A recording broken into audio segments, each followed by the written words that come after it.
మీకు తెలియని నెంబర్ల నుంచి ఈపీఐ ద్వారా డబ్బు వస్తే సంబరపడిపోకండి. మోసం చేయడానికి వారు వేసిన ఎర అది. కొంత మొత్తంలో డబ్బును మీ అకౌంట్లో జమ చేసి తర్వాత మీ అకౌంట్ మొత్తం ఖాళీ చేసేందుకు వేసిన ప్లాన్ అయి ఉండొచ్చు. ఇలాంటి కొత్త తరహా మోసాల పట్ల అప్రమత్తంగా ఉండాలి. ఇటీవల కాలంలో జంప్డ్ డిపాజిట్ స్కామ్ పేరుతో కొత్త తరహా మోసం వెలుగులోకి వచ్చినట్లు పోలీసులు హెచ్చరిస్తున్నారు. ఈ స్కామ్తో ప్రజలు తమ బ్యాంకు ఖాతాల్లోని నగదును కోల్పోయే అవకాశం ఉందంటున్నారు. సైబర్ నేరగాళ్ల జంప్డ్ డిపాజిట్ స్కామ్తో యూపీఐ వినియోగదారులను లక్ష్యంగా చేసుకుంటున్నారు.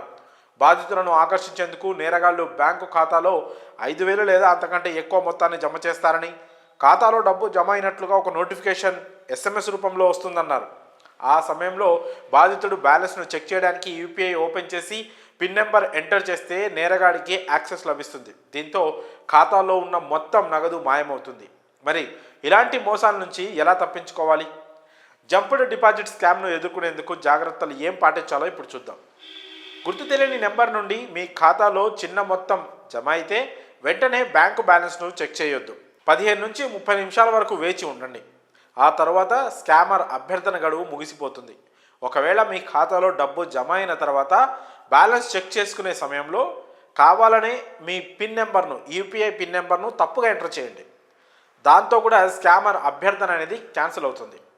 బ్యాంకు బ్యాలెన్స్కు సంబంధించిన యాప్ నోటిఫికేషన్స్ లేదా మెసేజెస్ వస్తే మీరు నేరుగా బ్యాంకును సంప్రదించి మీ అనుమానాలను నివృత్తి చేసుకోవచ్చు. ఎప్పుడూ మీ యూపీఐ పిన్ నెంబర్ ఇతరులకు అస్సలు షేర్ చేయొద్దు లేదా చెప్పొద్దు. పిన్ నెంబర్ గోప్యంగానే ఉంచుకోండి. జంప్డ్ డిపాజిట్ స్కామ్కు సంబంధించిన కేసులు ఇటీవల చాలా ఎక్కువ అవుతున్నాయి. ఈ తరహా మోసాలకు గురైతే వెంటనే సైబర్ క్రైమ్ పోలీస్ స్టేషన్లో లేదా సైబర్ క్రైమ్ పోర్టల్ లేదా 1930కు ఫిర్యాదు చేయవచ్చు. ఈ జాగ్రత్త చర్యలు పాటించకుండా ఎవరైనా సైబర్ మోసానికి గురైతే మొదటి గంట అంటే ఆ గోల్డెన్ అవర్లోనే సైబర్ క్రైమ్ పోర్టల్ లేదా 1930కు ఫిర్యాదు చేయాలి.